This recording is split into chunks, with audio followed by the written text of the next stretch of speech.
नुसल्ली व नुसल्लिमु अला रसूलिहिल करीम।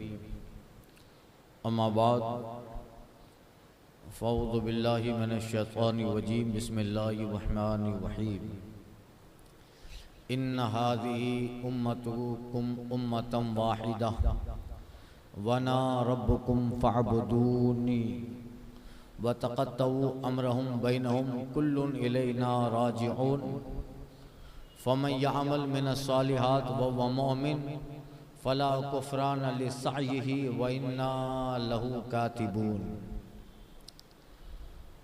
70वां पारा सूरह अंबिया जारी है और गुज़िश्ता आयात में अंबिया किराम अलैहिमुस्सलातु व तस्लीमात का ज़िक्र था। गालिबन 2 महीने के बाद आज फिर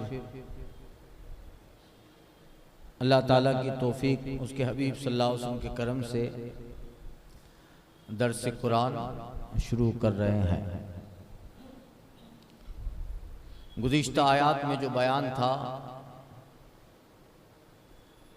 अंबिया किराम का जिक्र था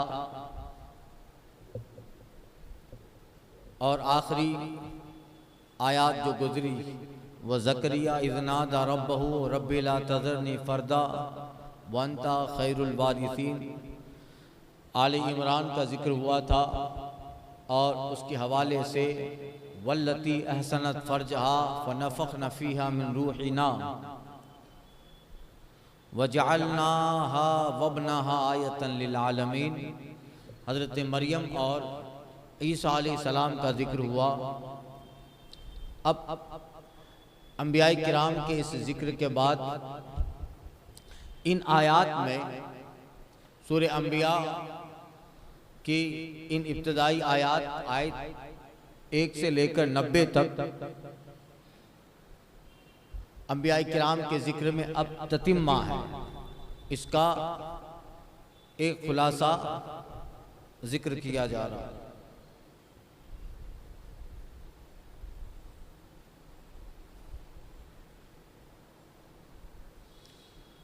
फरमाया इन्न हाज़िही उम्मतुकुम उम्मतन वाहिदा, बेशक तुम्हारा दीन एक दीन है।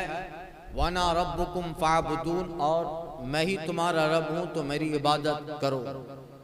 इस्लाम तुम्हारा दीन है, बल्कि हज़रत आदम से लेकर हज़रत ईसा और हमारे नबी तक सब नबियों का दीन इस्लाम था।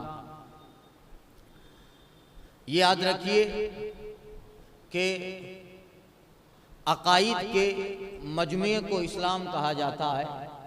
सारे नबियों के अकाईद एक ही थे, अल्लाह एक है, वला तुशरिक भी शैआ, उसके साथ किसी को शरीक न ठहराना, और क़यामत है, बरज़ख, हश्र, नश्र, जन्नत, दोज़ख, तकदीर का खैर और शर होना।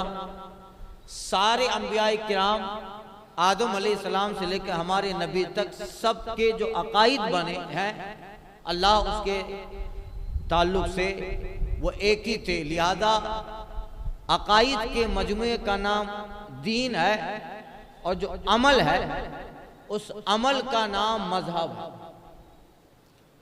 अमल का तो मजहब में इख्तिलाफ है। हजरत ईसा के दिन में कुछ और बातें थी, हजरत ईसा हजरत मूसा अलैहिस्सलाम के दिन में कुछ और बातें हैं। अमल में इख्तिलाफ है, कहीं 1 वक्त की नमाज है, कहीं 2 वक्त की नमाज है, कहीं 1 रोज़ा है, कहीं 10 रोज़े हैं, कहीं महीने के रोज़े हैं। तो सबका दीन एक था, इस्लाम तमाम अंबिया किराम का दीन रहा। इसके सिवा जितने भी रहे वो सब अदियान बातिल है। हदीस शरीफ में आया अल अंबिया कुल्लुहुम बनु अल्लात, तमाम अंबिया किराम आपस में भाई हैं, बनु। तो सारे अंबिया किराम का एक ही दीन था, उसके सिवा जितने दीन थे सब बातिल, और सबको उसी दीन पे कायम रहना लाजिम है। और फरमाया वाना रब्बुकुम फ़अबुदून, और मैं तुम्हारा रब हूँ, मेरे सिवा कोई दूसरा रब नहीं, मेरे सिवा कोई दीन नहीं।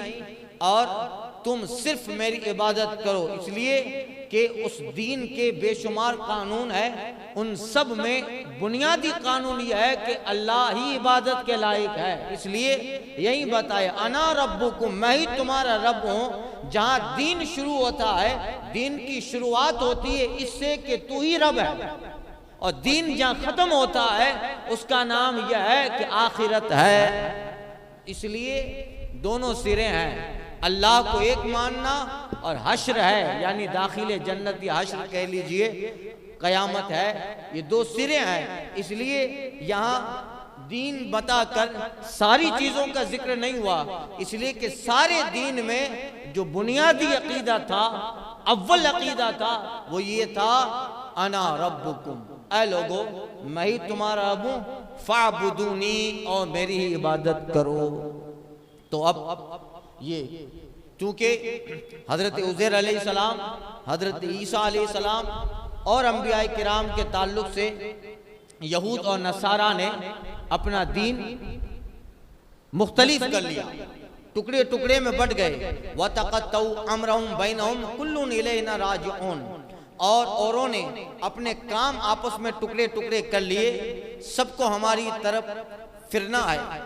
उस आयत में बताया गया कि दीन एक है, अंबियाए किराम उसी दीन की तबलीग के लिए आए और अंबियाए किराम उसी दीन पे थे, अंबियाए किराम उसी दीन पे थे। यहाँ बताया जा रहा है कि लोगों ने उसमें इख्तिलाफ किया, टुकड़े टुकड़े कर दिया, अपनी नफसानी ख्वाहिशात की पैरवी को दीन का नाम दिया, अपनी ख्वाहिशात को मजहब का नाम दे दिया, खुद भी बिखरे, उनके आमाल भी बिखरते चले गए। एक इंजील उतरी, उसके 4 हिस्से कर डाले, आज भी 4 इंजीलें पढ़ी जाती है, बाइबल ऑफ बरम्बास, बाइबल ऑफ यूहन्ना, बाइबल ऑफ यूहन्ना, बाइबल ऑफ मिक़यास, ये। और इसी तरह हजरत उज़ैर अलैहिस्सलाम पे जो सहीफे उतरे थे, या हजरत मूसा पे जो तौरात उतरी, लोगों ने अपने दीन के हिस्से जो उसकी ख्वाहिश के मुताबिक थे ले लिए, दीन का नाम दे दिया, और एक ईसा अलैहिस्सलाम का दीन चंद हिस्सों में तकसीम हो गया, एक दीन मुसवी जो था वो चंद हिस्सों में तकसीम हो गया। ये सब तक़त्तऊ अम्रहुम बैनहुम, ऐ महबूब इन लोगों ने अपने काम आपस में टुकड़े टुकड़े कर दिए। देखो काम बताया गया, इसलिए कि उन्होंने दीन को अपनी ख्वाहिशात के मुताबिक अमल में लाए, तो उसको दीन नहीं कहा गया, वो अपने काम हो गए, उनके क्या हो गए, काम हो गए। वरना हो सकता था, अल्लाह ये फरमाता इन्होंने दीन को टुकड़े टुकड़े कर दिया, मगर ये नहीं बताया वह तक़त्तऊ अम्रहुम बैनहुम, उन्होंने आपस में अपने काम टुकड़े टुकड़े कर दिए। एक दौर था ईसाइयों के यहाँ शादी मना थी, शादी नहीं, उनका जो पादरी होता था, राहिब होता था, वो निकाह नहीं करता था। बाद में जो है इनके हालात कुछ आगे होते गए, तो यूरोप में एक ईसाई फिरका फिर वजूद में आया, कैथोलिक के नाम से। एक ऐसा जो है बादशाह ईसाइयों का मुकर्रर हुआ, उनका मजहबी रहनुमा, जिसको शादी का बड़ा शौक था, उसने कहा कि मैं तो निकाह करूंगा। कारे दीन ईसा में तो जो राहिब होता है वो मुकम्मल तौर पे लोगों से, इन सारी चीज़ों से अलग थलग होता है, वो निकाह और इन सारी चीज़ों को नहीं बजा लाता, और तुम हमारे राहिब बनकर, मजहबी पेशवा बनकर निकाह करोगे, का मैं तो करूंगा। तो अब इसमें कुछ लोग ये अच्छा भी लगा कि चलो यार निकाह तो है, तो कुछ लोग इसके साथ हो गए, कुछ लोग इसके मुखालिफ हुए। इसी वजह से कैथोलिक फिरका दुनिया में आया। अब ईसाइयों की 2 जमातें हो गई। एक ऐसी जमात है कि जिसका पादरी हमेशा के लिए निकाह नहीं करता, वो बिल्कुल सन्यासी लेता है, और एक ऐसा है कि तख्त पर बैठने से वक्त ही जब वो पादरी बनता है निकाह भी साथ में करता है। तो अब दीन उस वक्त दीन होता है जब उसको अल्लाह की मर्जी पे अमल में लाया जाए। अब उन्होंने अपने एतबार से इंजील और तौरात के जो अहकाम उनकी मर्जी के मुताबिक थे वो लेते गए, तो अल्लाह ने फरमाया अम्रहुम बैनहुम, अपने काम टुकड़े टुकड़े कर दिए। पता चला कि दीन का कोई हिस्सा भी अगर ख्वाहिश के मुताबिक है तो वो दीन नहीं रहता, काम हो जाता है। वो क्या हो जाता है? काम हो जाता है। दीन उसी वक्त दीन देता है जबकि उसके अमल में इबादत का जज्बा हो, उसके अमल में इबादत का जज्बा हो। आप ऐसे सारा दिन न खाइए पिए, ऐसे सारा दिन खाओ पियो नहीं, अच्छा ही नहीं लगता, नहीं खाए नहीं पिए, तो आपका वो काम है ना खाना। न खाना भी तो एक अम्र है, एक फ़ैल है, एक काम है।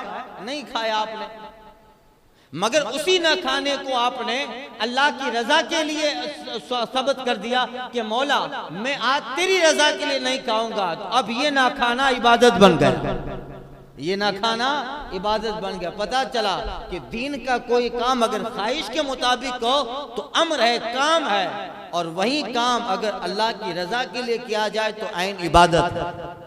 वतक़त्तअ अम्रहुम बैनहुम कुल्लुन इलैना राजिऊन, औरों ने अपने काम आपस में टुकड़े कर दिए, सब हमारी तरफ लौटना है। यानी अंबियाए किराम के जो दीनी आमाल मुख्तलिफ रहे, तो ये याद रखिए कि उनका ये इख्तलाफ अल्लाह के हुक्म से था, जिसमें हजारों हिकमतें थी, अहकाम अलग अलग थे। ये इख्तलाफ पकड़ का बाइस नहीं होता, बल्कि वो इख्तलाफ पकड़ का बाइस है जो इख्तलाफ अल्लाह ताला के अजाब का सबब होता है। वो इख्तलाफ पकड़ का सबब है जो इख्तलाफ दीन से हटकर किया जाता है। अंबियाए किराम का इख्तलाफ से मुराद क्या? उनके दीन में इख्तलाफ, उनके मजहब में इख्तलाफ था, अहकाम अलग थे, जुदा गाना तरीके थे इबादत के।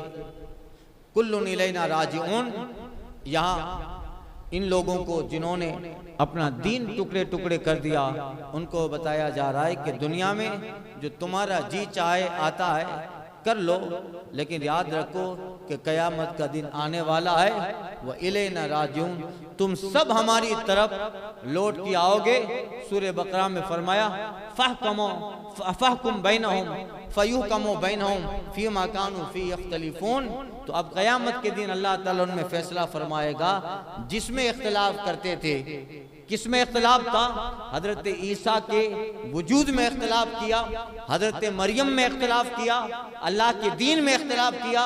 अल्लाह फरमाता यहकुमु बैनहुम फीमा कानू फी यख्तलिफून, जब हमारे पास आओगे, इसलिए कि कुल्लुन इलैना राजिऊन, तुम सबको यकीनी तौर पे हमारी तरफ आना है। जब आना है तो अल्लाह ताला तुम्हें बताएगा जिसमें तुम्हें इख्तिलाफ था हक क्या था, और वाज़े यही हो जाएगा कि हक वही था जो मेरा महबूब लेके आया था।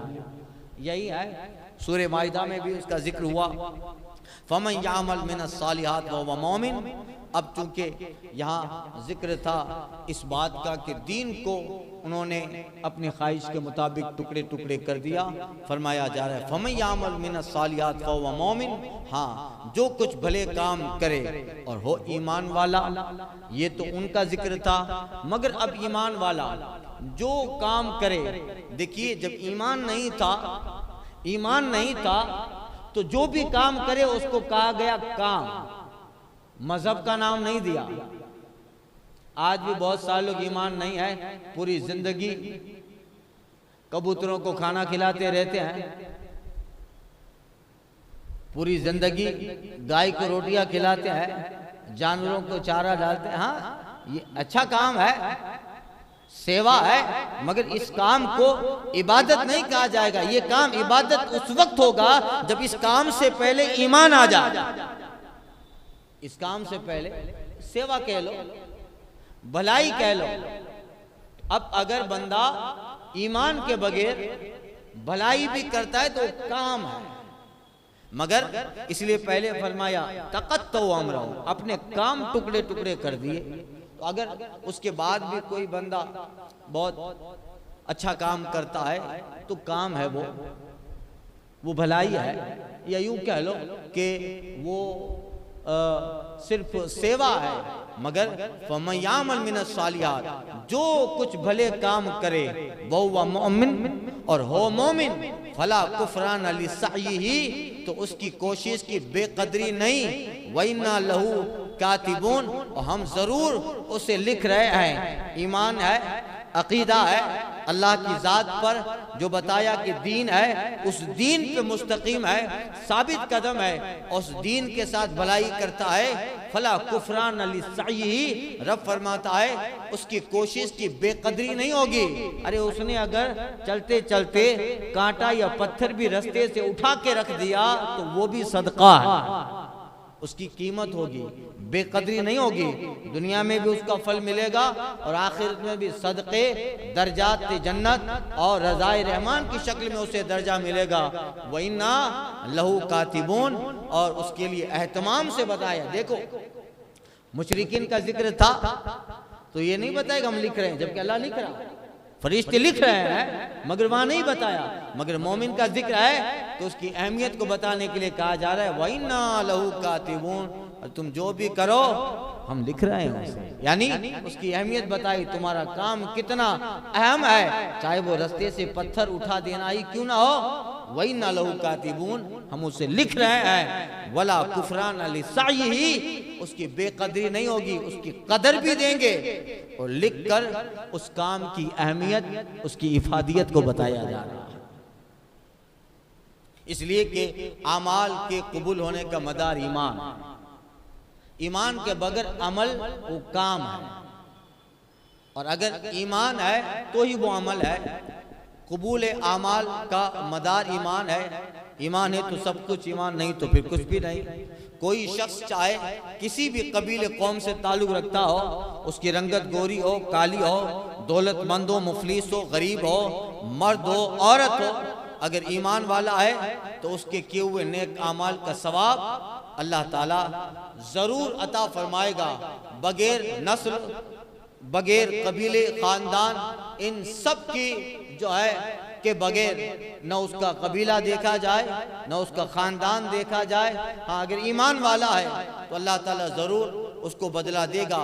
मोमिन बंदे के नेक अमल वो मकबूल हैं। हाँ, इसमें ईमान के साथ दो चीजों का होना जरूरी, उलमा फरमाते हैं अमल में, एक नेक नियत और एक अमल को हुक्म खुदा के मुताबिक बजा लाना। अमल हो मोमिन का, मगर मोमिन के अमल में दो चीजें जरूरी है, एक नियत का होना और एक उस अमल का अल्लाह के हुक्म पे बजा लाना, अल्लाह के हुक्म पे बजा लाना। अब नमाज पढ़ रहा है मगर नमाज में तकबीर तहरीमा नहीं कर रहा है, नमाज में तशहुद नहीं पढ़ता है, नमाज में वाजिब तर्क कर देता है, तो नमाज तो पढ़ रहा है मगर हुक्म खुदा के मुताबिक नहीं पढ़ रहा। नियत भी है तो मोमिन के अमल में दो चीजें जरूरी है।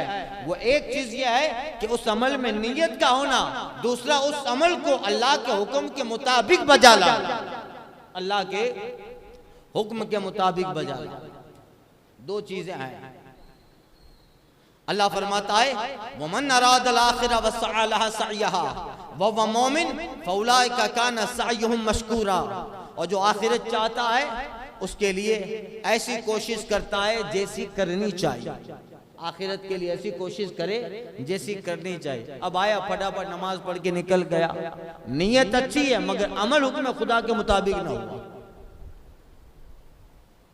इसीलिए फरमाया, उलमा फरमाते हैं कि अगर बंदा अच्छा अमल भी करे मगर अपनी कोशिश से किया है,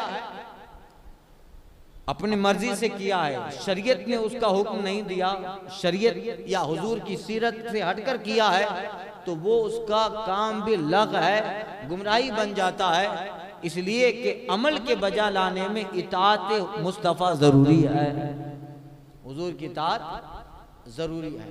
तो फरमाया वहुवा मोमिन, जो आखिरत चाहे उसके लिए ऐसी कोशिश करे जैसी करनी चाहिए, और वो ईमान वाला भी हो।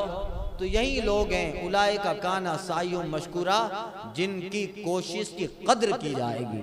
आला हज़रत का तर्जमा, जिनकी कोशिश की कद्र की जाएगी, यानी कद्र कब होगी, नियत भी हो और वो अमल ऐसा हो जैसा होना चाहिए।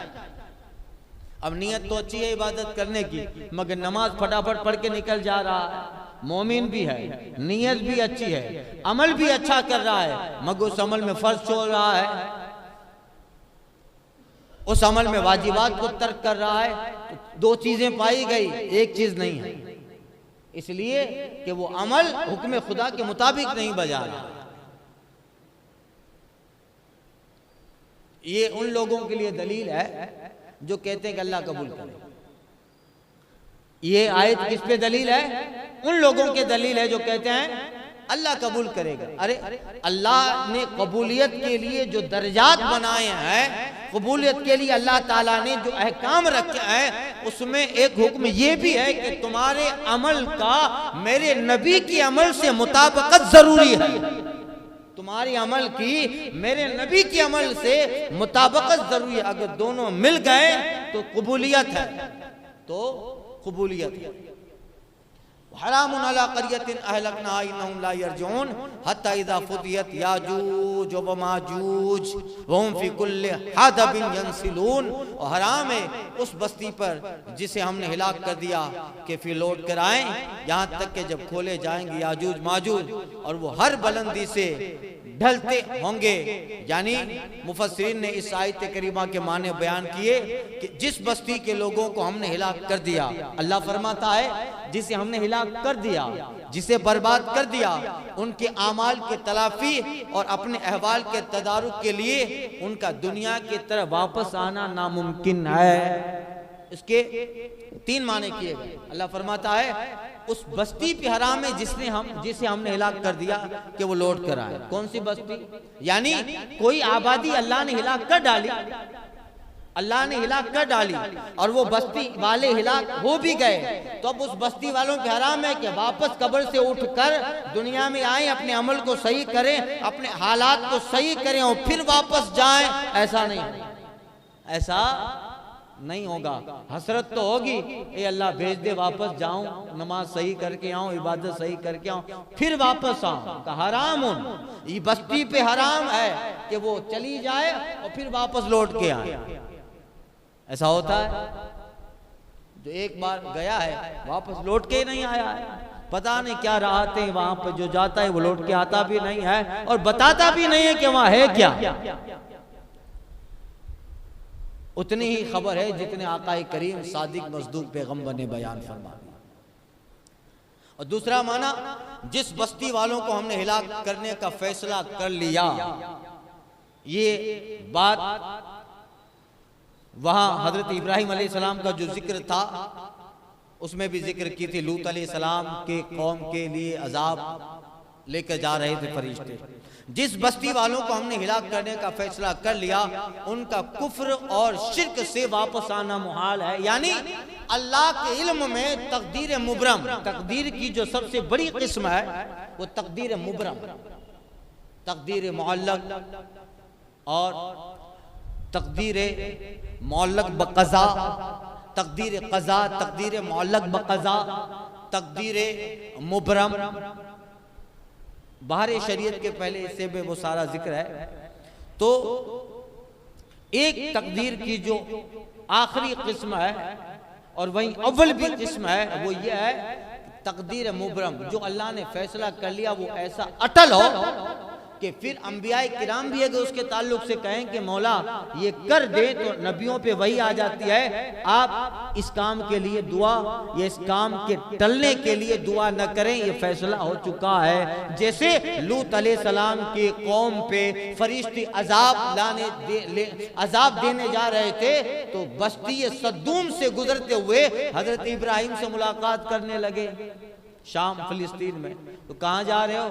लूत अलैहिस्सलाम के आबादी वाले अब सुधरने वाले नहीं है, कुफ्र और शिर्क में पड़े हैं, अजाब में हिलाक कर दे। इब्राहिम अलैहिस्सलाम क्योंकि हजरत लूत अलैहिस्सलाम भांजे या भतीजे थे इब्राहिम अलैहिस्सलाम के, हजरत इब्राहिम अलैहिस्सलाम सोचते हैं कि और थोड़ी मोहलत दे दी जाए, उन्हें शायद सुधर जाए।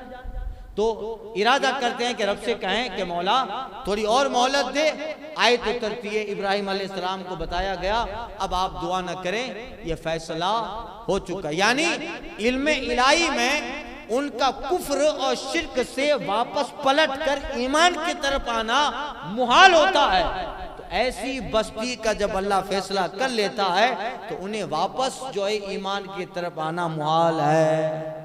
यही है। और तीसरी बात, जिस बस्ती के लोगों को हमने हिलाक कर दिया उनका कयामत के दिन जिंदा होने की तरफ न लौटना नामुमकिन है। यानी कतअन कयामत के दिन लौट कर आएंगे, यानी फिर वो क़यामत के दिन जरूर लौट के आएंगे और क़यामत से वापस इधर आना मुहाल है, हराम है। कब क़यामत से फिर इधर आए, तो यही है।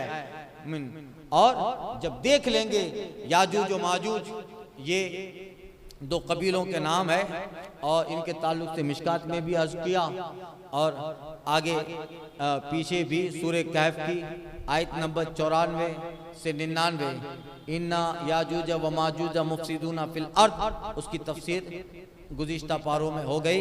याजूज माजूज का हाल भी बयान किया।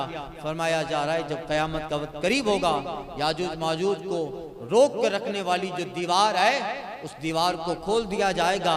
वो जमीन की हर बुलंदी से तेजी के साथ लोगों की तरफ उतरते आएंगे।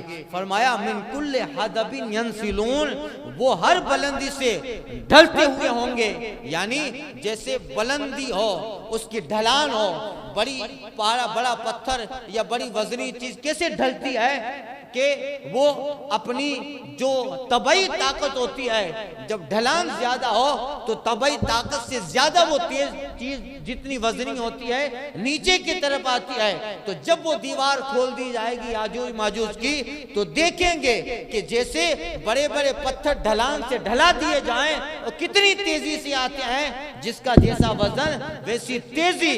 मिन कुल्ले हदबिन यंसिलून, जब देखोगे वो याजूज माजूज हर बुलंदी से ढलते हुए आएंगे और इतने होंगे कि उनका शुमार मुमकिन ना हो। पूरी तफसील मैं अर्ज कर चुका। वक्तबल वअदुल हक फइज़ा हिया शाखिसतुन अब्सारुल लज़ीना कफरू या वैलना क़द कुन्ना फी गफ़लतिन मिन हाज़ा बल कुन्ना ज़ालिमीन, और करीब आया सच्चा वादा।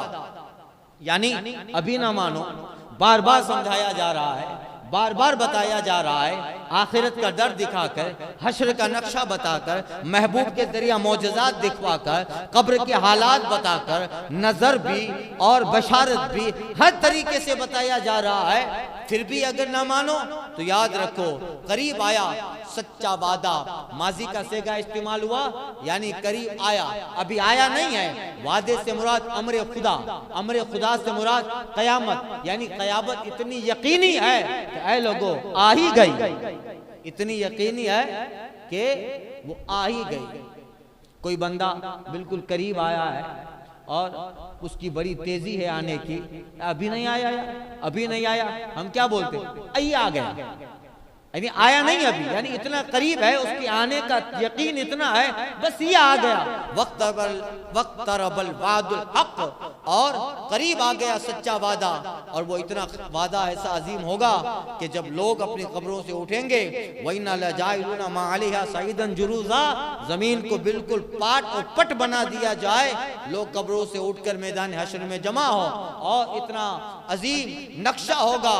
वश्तबल रासु शैबा, जिस वक्त उसके खौफ और उसकी दहशत से बच्चे बूढ़े हो जाएं, व तदउल मुर्दियतु हमलहा, और बच्चा जन्ने वाली अपना बच्चा जन दे, ऐसा माहौल। फइज़ा हिया शाखिसतुन अब्सारुल लज़ीना कफरू, जब भी आंखें फट कर रह जाएंगी काफिरों की, और देखेंगे हाय ये वादा, ये कयामत, हमने तो इसको झुटलाया था, हमने तो जो कयामत का पैगाम लेकर जो अंबिया किराम आए, उन अंबिया किराम तक को झुटलाया।